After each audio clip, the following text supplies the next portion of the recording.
गीता ज्ञान में आज हम सीखेंगे सांसारिक भोग और वासनाएं मनुष्य को सदा विनाश की ओर लेकर जाती है।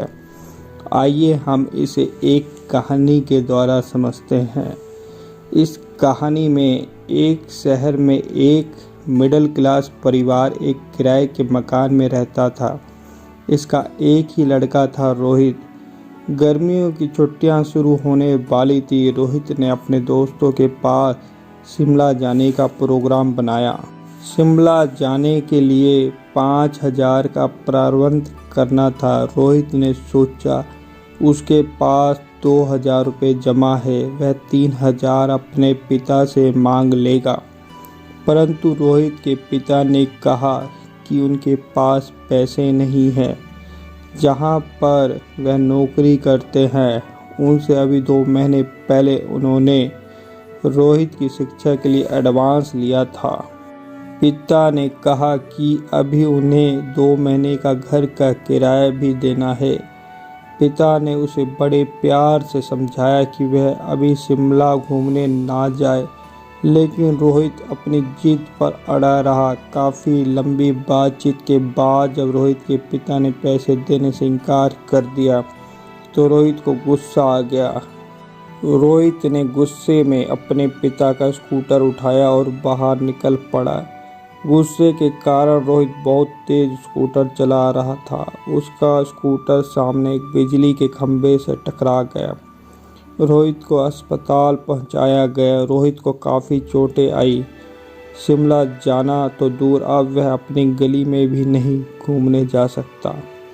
कहने का भाव यह है कि आज हमारे समाज में लगभग प्रत्येक व्यक्ति का स्वभाव इतना क्रोधी हो चुका है कि उसे यह पता ही नहीं चलता कि वह क्या कर रहा है।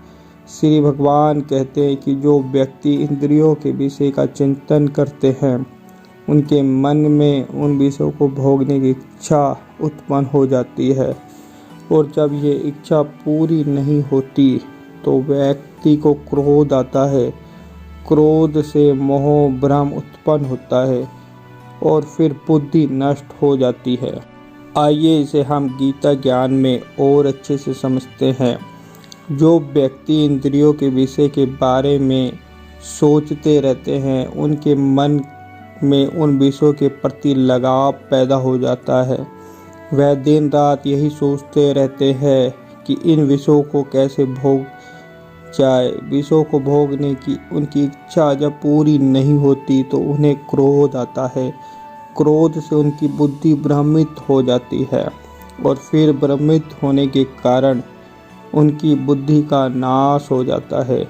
हम दुर्योधन के जीवन से इस चक्र को समझते हैं।